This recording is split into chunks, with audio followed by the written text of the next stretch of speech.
Welcome to our recap of Polyfamily, Season 1, Episode 4, Oh My Quad. And this family's really taking a run at so dysfunctional. If you like things repeated over and over and over, the same and sometimes different ways, this show is for you. This show is also for you if you've ever asked the question, what if I was polyamorous and the least favorite partner of all of my partners? Like, I get the dream of polyamory is that you have all these meaningful relationships with different connections and different meanings. But what if instead you had multiple connections with multiple people and you were their least favorite person Who only every time? tolerate you. Yeah, who barely tolerate you. And they only keep you around maybe because you're the biological mother of half of the children? I don't know. I mean, I like Alicia. She seems, I have no problem with her. But nobody else does. But it doesn't seem like anyone else prefers her or likes her or championships her. Or respects her boundaries. A lot of people talk about like golden retriever energy like for boyfriends, but what if you had a golden retriever who also didn't like you as much as everybody else, as the black cat in the relationship? Because it seems like Sean, who is her boyfriend, I don't think he really likes her at all. I think he'll sleep with her, but I don't think he actually likes her. I've yet to see him say, like, they talk about how they have this playful, fun energy, but in the first episode, we saw the two of them go to a grocery store, and I got simmering disdain from him when he was, like, she thought she was having this fun, like, razzle-dazzle time, but every time I've seen her reach out to him for connection, he's been like, no. Like, he prefers Taya. That's okay. She's got her own husband, who, it seems to me, is only still married to her because she lets him bang somebody else. Yeah, I mean, he has every single scene of him this episode, he's got like 14-year-old, I think I'm going to have for the first time energy. You could practically hear the wind whistling through his ears. He is so deeply obsessed. The blood went somewhere else. Yeah, he has nothing left to fuel his brain. And he doesn't seem to be very observant that his wife's boundaries, and he doesn't want to communicate with her or anything. And then, to be fair, she doesn't matter to him. I mean, it really does seem like both of the guys are into Taya, and Taya, I think, likes them both well enough, but it also, there's a definitely likes the attention. Well, there definitely seems to be a lot of burden on her to perform in the bedroom in a way that'll make the men happy. I think you mean put out. Yeah, and she's already looking to someone else. Now, whatever arrangement they have is fine. It's not my business, other than they put it on TV. I don't think it's fine for these people. Right. I mean, so I've heard people be like, "Oh, you can't judge all polyamorous relationships based on this show." Great. We're not. We're not. We're judging these people on TV. And people are like, well, you don't know the real story. I don't want the real story. I'm judging the TV show. Like, we've been doing this for over 10 years. I think we're coming up on 11 years that we've been doing this.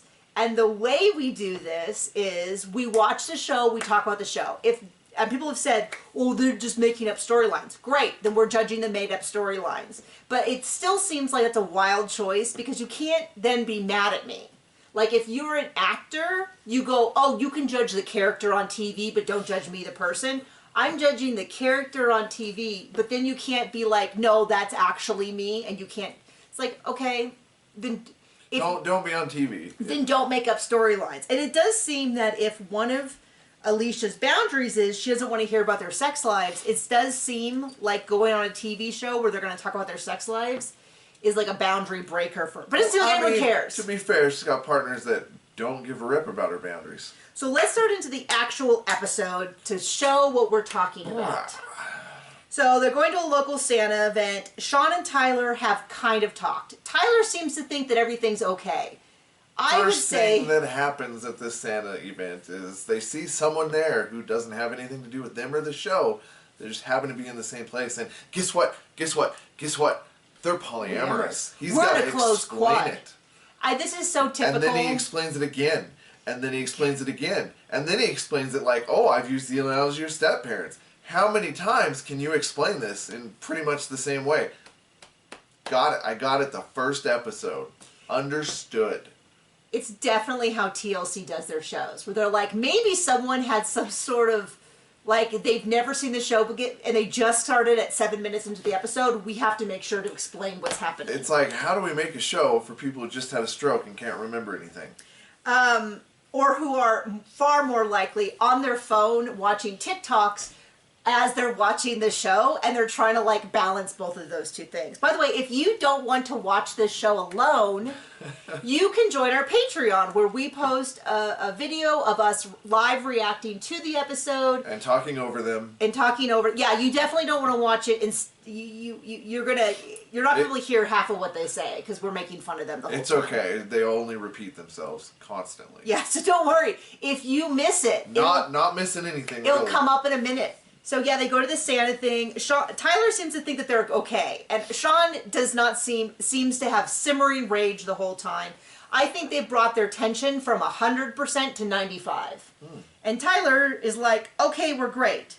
So they go to this event. They talk about the kids. They go to a lawyer. They want to talk about third-party adoption. None of them have the intellect to be like, let me ask the Google machine and see what I can find out about what this is and isn't. So nope. They go to a lawyer. Well, first of all, Alicia's like, should we go to an adoption agency? And Sean's like, no, you stupid wench. We go to a lawyer. That's kind of his energy. He's not like, no, honey, I think even an adoption agency, they would tell us to go to a lawyer. And unless we're going to hire them to do an adoption or something. But he just really seems just over her. I mean, everyone, it's just, okay. When I was a camp counselor, there would be these groups of friends, and you could see the one that kind of no one liked, and they would always kind of pick on. And I remember, I don't know, there was some fight, and one of the other counselors had us all get all the kids together and talk through their feelings and apologize. And then they all left together. And I remember the counselor saying to me, I know that we're supposed to encourage them to forgive, but I really just want to shake her and be like, they're not your friends. Go find people who value you as a human. And now the counselor at the time was, say, 18, and the kids were 13. So really not super mature. Super mature. And now I look back and be like, they're both children of just slightly different ages.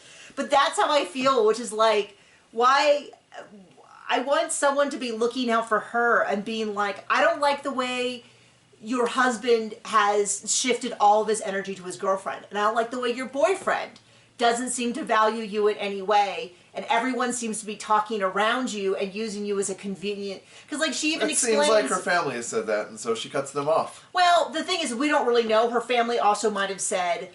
Like, we don't know if her family doesn't like Sean and Taya, or doesn't like the idea of anyone.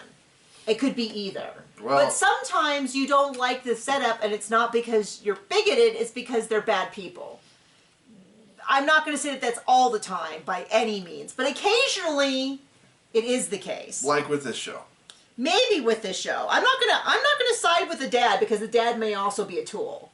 So I'm not getting in, you know. Yeah, maybe she's not his favorite either. But they, oh gosh, but they talk about how Taya has the baby. So when Sean's with Taya, he's up half the night helping with the baby. And when Tyler's with Taya, he's up half the night taking the baby. But when they're with Alicia, they just sleep and ignore her. And so it does really kind of feel like she's just a separate bed, so they don't have to sleep alone and to watch the kids while Taya has the newborn. Convenient. Almost like, I don't know, a nanny. I know, it does kind of feel like that. And then, so it doesn't, I really don't see, I mean, that may just be the setup. So anyway, they go to the lawyer. The lawyer kind of explains like, hey, this is how it works. You can only have 2 names on it.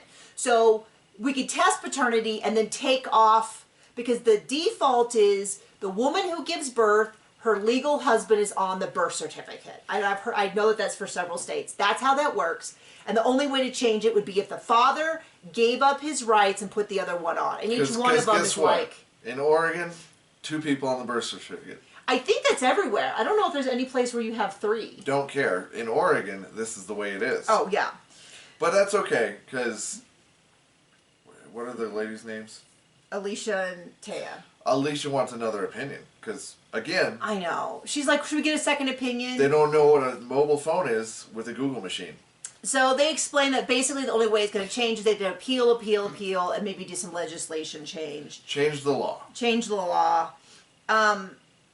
Anyway, so because neither of the husbands are considering taking their names off of anything that they already have. They're basically, what it sounds like is they're finding a way to kind of like glom onto the other ones. So they leave and they go to see Taya's father, sister, and brother. And once again, I'm just struck by the fact that the father looks the same age as Taya, basically. I would not guess that she is significantly younger. And I'm not trying to say that she looks old. I don't know. They all look young. Yes, the family looks young. There we go. We'll say that. So they go there, and Alicia's sad because Taya has a relationship with her family, and she has no relationship with her family. And that's going to come up at the end. So then we get this little interlude where Taya's like, oh, I talk to Lex every day. She's my pansexual, polyamorous friend that I would like to date. She says that as well. I would like to date her, but I met her after we were in the closed quad. And we all know what's going to happen. But all I'm thinking, this isn't like a judgment or a kink judgment. I am just thinking, who has the time? That's always the part I get is I'm like, maybe there's something wrong with our relationship because we invest so much time into maintaining our relationship and it's almost like we like each other. Yeah, we go on walks every day. We have chores that we do together every day. We stand being in the same room. We do all this stuff that I just go, there's just literally no time for me to maintain a second relationship, let alone starting to maintain a third. Like, you know, she talks to her every day and I'm like, I don't even talk to my best friend or my sister friends, every day. Though. I do, but I don't maintain that level of, I mean, not all the time, but I'm like, and she also runs like a social media thing. They have a TikTok and I think they have a YouTube and all that. So I'm just like, who has the time? I'm just tired. So anyway, Lex also has 5 kids and they're super close and there's some heavy duty flirting. When she was like, oh, you need a reward chart. You can get like prizes. I was like, I know exactly what they were thinking those prizes could be. Like maybe a foot rub from you. It's like maybe 20 you can come visit. And I'm like, okay, like I don't know how it works in polyamory, but if I caught you talking to someone else that you could potentially be related, and that's how you talk to like your buddies, I'd be like, whoa, this is way overboard. So I'm not sure if it's like because she's pansexual and she's polyamorous, that level of flirting is considered to be allowed with people outside the quad. Well, if we know anything, everybody on this show is super healthy and maintains super good communication and healthy boundaries. Yeah, so anyway, we see where that's coming from. And Lex is all for it. So anyway, this next part of the episode is they're going to have a romantic date. So they make... Who? Well... Who? Hold on. I'm not there yet. So... Okay. Tyler calls it paper, rock, scissors, and everyone makes fun of him because it's rock, paper, scissors. And so the guys do that, and Tyler wins. And then he pulls a name from the thing, and Taya wins.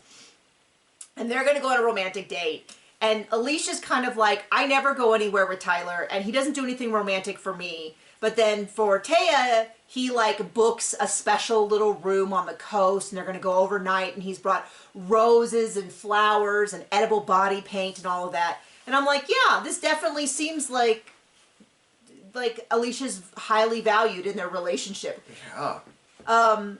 Who wouldn't like being a third wheel? And Taya basically explains that she has been closed for business since giving birth. That's pretty standard. You have after you give birth, woman needs time to heal, and she's now been cleared for duty. She's open. Her runway is open.